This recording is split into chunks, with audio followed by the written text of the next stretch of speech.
Your area of research here at Waterford Institute of Technology, TSSG, is around using VR gaming techniques to help with problems like Parkinson's disease and Alzheimer's. Can you explain?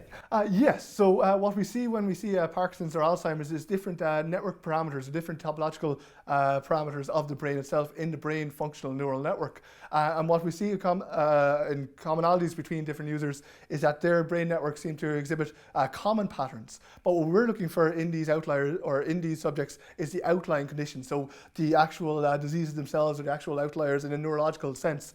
We would then want to look at virtual contents to feed into those feed into virtual reality experiences, adapting those adopting those contents to the user themselves very subjectively, allowing them to change their own brain functional neural network to a common pattern, thus alleviating the conditions that would be caused by a neurological disorder or a neurological disease such as depression, Parkinson's or Alzheimer's.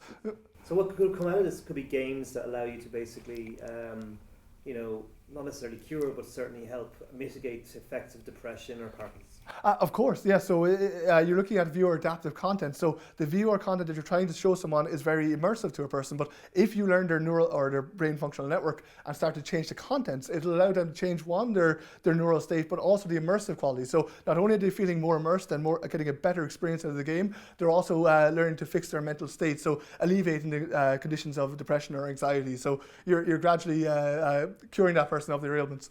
Could this result in games eventually that consumers could use? So they want to maybe play meditation games, or they want to play games that make them better at business, perhaps. Yes, exactly. So what you want to try and do is look at what the functional network looks like during a meditative state or during a highly active state, such as business or entrepreneurs. What you really want to try and do is mimic those behaviors. So when you show them a viewer content or experience, you really want to change the contents of those experiences and allow them to interact with that world, thus changing their neural network itself. So it can be used for the own consumer benefits as well as enterprise level business benefits in terms of higher performance.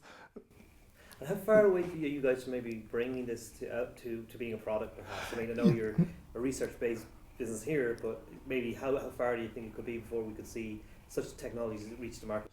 Yes, so at the moment we're currently collecting a large amount of data based on subjective brain patterns or even functional neural networks themselves. So we're gathering to see what is the commonalities in the brain connectome is what it's called, essentially nodes and edges between a large network structure.